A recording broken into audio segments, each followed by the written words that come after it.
the Farmers Fair Festival is finally live in the game. It will last through September 6th, so shutting down on September 7th at 3 AM server time.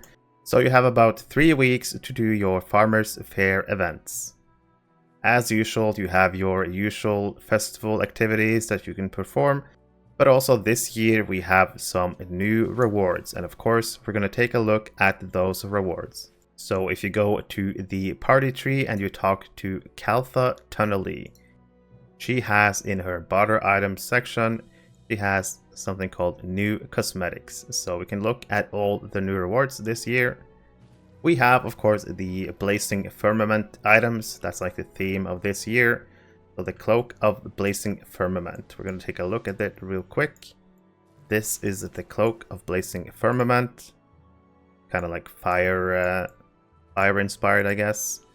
And there's also a hooded Cloak of the Blazing Firmament. They both cost 45 Farmers Fair tokens. Moving down a bit, we also have Boots of the Blazing Firmament. You can take a look at them.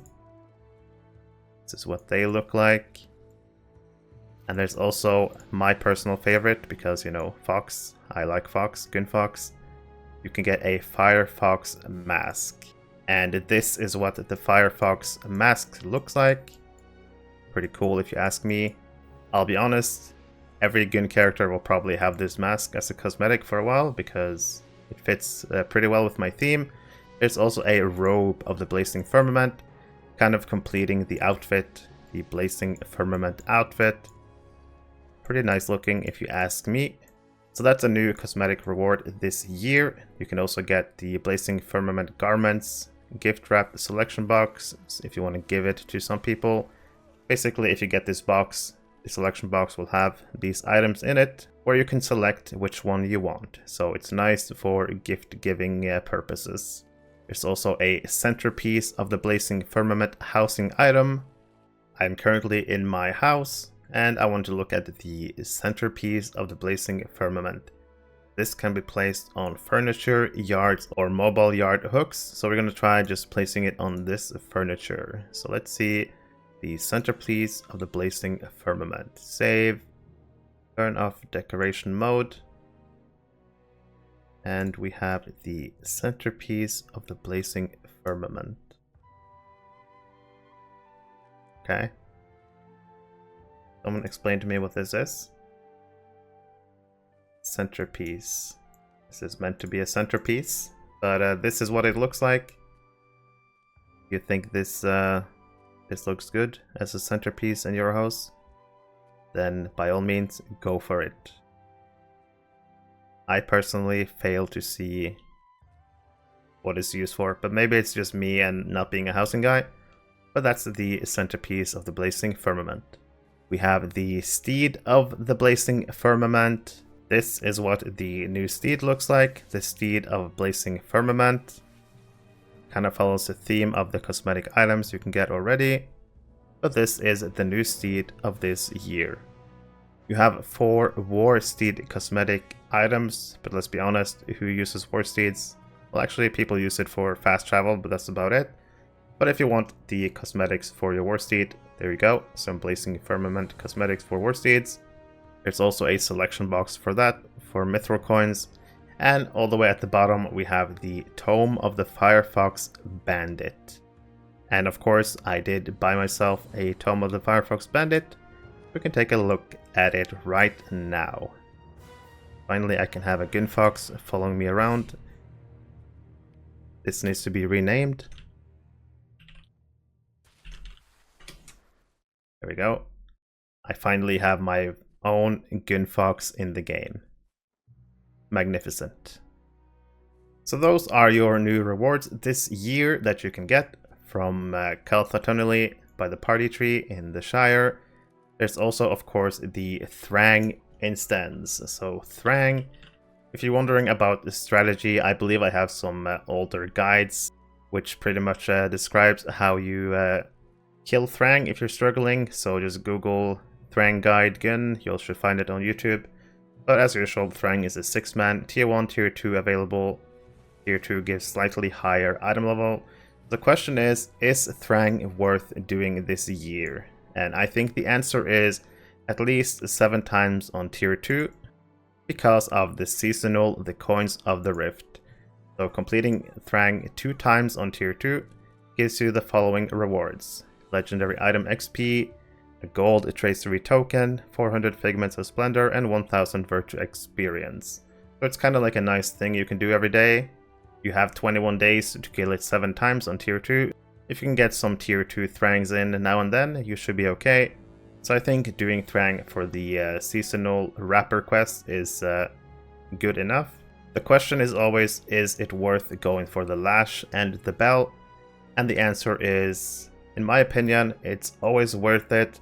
But this year, if you're a player who have 4 sets from the raid, from Ghyniverse, then it's probably not going to be worth it. The stats are really nice as always. For DPS classes, you have a lot of crit, finesse, high vitality, 2 essence slots, and for tanks, high vitality, high both mids, and 2 essence slots as well. So the answer is, if you don't have the raid 4 sets, then this is a great item for you. And if you're not a raider at all, if you like doing the 6-man, then the lash and the bell is for sure an upgrade. So stat wise, I think it's pretty fair to say that the lash and the bell are probably best in slot, as they always are. But because of the set bonuses from the raid, you probably don't want to go for these if you already have a set bonus. So the answer is pretty simple. If you don't have the 4 set raid set bonuses from the Ghyniverse raid, then these items are probably the best items you can get. But if you already have a 4 set bonus from the Ghyniverse raid, then I probably would not split this up. But at the end, it comes down to the individual player. If you want to get these items, it is totally up to you. So it seems like the seasonal quest is worth it. The pocket items are good as always, but you probably don't want to break up your set bonuses. The teal items you get are decent, like they're pretty good, but the same thing kind of applies. You don't really want to break up your set bonuses. So I think for Thrang this year, if you want to do the seasonal quest, you want to do Thrang tier 2 7 times on 7 different days for these rewards. And if you feel like the pockets are an upgrade, then you should go for those as well. The teal items I don't think are that great. So there you have it. That's the Farmers Fair of 2023.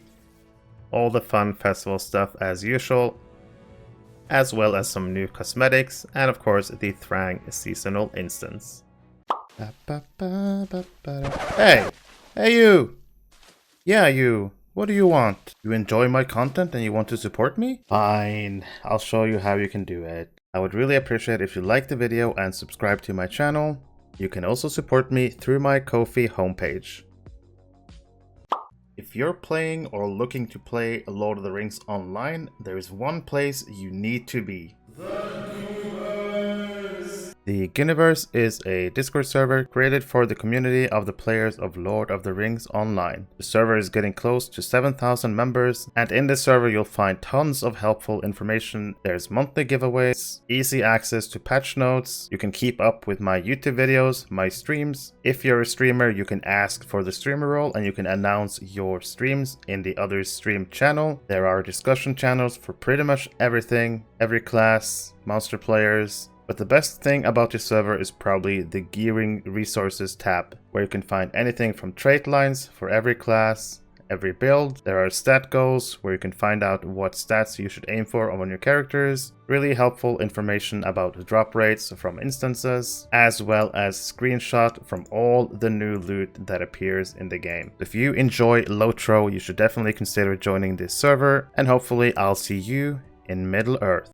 If you were part of the Ghyniverse already, you might have noticed that another tab appeared at the top, the LFF server. This server is a brand new server that I created, the LFF Ghyniverse. In this server, you can select which servers you want to keep up with, and once you select your server, say you select Arkenstone, you will see the LFF, the kinship advertisement, looking for kinship and trade channels. And there's also voice channels if people want to use those. The LFF channel is basically a looking for fellowship channel where people can post if they need players for the runs. And this way people don't have to be logged into the game to see the chat, they can just instead get a notification on their Discord. There's also a kinship advertisement page where kins can post their kinship advertisement and have people join their kins. And you can also post in the looking for kinship chat if you're looking for a kinship, but make sure to take a look in the kinship advertisement first and look through all the kin to find a suitable kin for you. There's also a trade channel if people want to buy or sell stuff that you can use. Hopefully you'll consider joining this server to bring the community even more together, not just in the game, but also outside of the game.